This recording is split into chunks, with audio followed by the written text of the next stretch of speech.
تو روٹیٹ زمین روٹیٹ کرتی ہی نہیں ہے, زمین گردش نہیں کرتی. لیکن ہمیں جغرافی میں پڑھایا جاتا ہے کہ ارتھ جو ہے وہ سورج کا چکر لگاتا ہے. یہ لاجک یہ غلط ہے بیٹا. سائنس کی یہ تھیوری جو ہے نا یہ درست نہیں ہے. اصل جو تھیوری ہے نا وہ قرآن اور حدیث والی ہے. بالکل. اور اعلیٰ حضرت جو ہمارے نا امام اہل سنت اعلیٰ حضرت نے یہ پروف کیا ہے کہ زمین ساکن ہے, یعنی زمین موو نہیں کرتی. ساکن کو ایک اچھا سا ورڈ انگلش کا ہوتا ہوگا ساکن کا, اسٹیٹک. ارتھ اسٹیٹک پوزیشن میں ہے, تو یہ موو نہیں کرتی. اور سائنس کہتی ہے کہ زمین موو کرتی ہے. اعلیٰ حضرت ہمارے امام اہل سنت نے قرآن سے ثابت کیا ہے کہ زمین موو نہیں کرتی. تو ہم نے بات کون سی ماننی ہے؟ اسلام کی, دین کی. اعلیٰ حضرت نے اسلام و دین کی بات ہی کی ہے.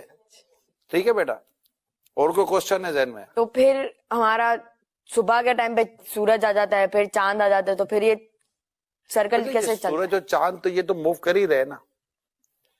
مطلب سورج تو بیٹا دیکھے سورج اپنی گول ہے, آپ نے دیکھا ہوگا نا تو سورج اپنے اللہ کے حکم سے اپنا جو بھی اس کا سائیکل ہے اس کے ساتھ وہ موو کر ہی رہا ہے. تو جہاں جہاں سورج موو کر رہا ہوتا ہے وہاں پر اس کے ٹائمنگ کے ساتھ وہ چیزیں چل رہی ہوتی ہے نا.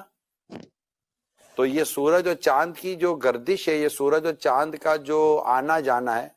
اب سورج اور چاند کو یوں سمجھے کہ سورج غروب ہو جاتا ہے, جیسے ہمارے یہاں سے سورج غروب ہو گیا تو کہیں تو سورج طلوع ہوا نا بیٹا, جی سورج نظر آیا کہیں, تو یہ کہیں چاند سورج یہ سب اللہ تعالیٰ کے حکم سے اپنے وقت کے ساتھ ان کا نظام چل رہا ہوتا ہے. ہم نے ابھی کے ایپیسوڈ میں آج کی اس سیٹنگ میں صرف اس بات کو یاد کر لینا ہے, ہم اس کے بھی ڈیٹیل میں نہیں جاتے. ٹھیک ہے, ہمارا ٹاپک آج سائنس اور ارتھ نہیں ہے.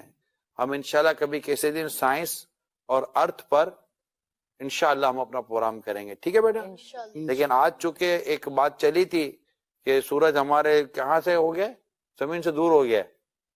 ٹھیک ہے, اور آپ نے جیسے انہوں نے کہا کہ زمین ارتھ روٹیٹ کر رہی ہے, تو یہ چونکہ ابھی ہم نے شروع میں ڈسکشن ہوئی تو یہ چیزیں درست نہیں ہے. زمین ساکن ہے, زمین اپنی جگہ پر رکی ہوئی ہے.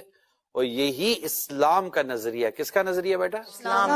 اسلام کا نظریہ ہے. اور ہم نے اسی نظریے کو ہی یاد بھی کرنا ہے اور اسی پر ہم نے اپنا یقین رکھنا.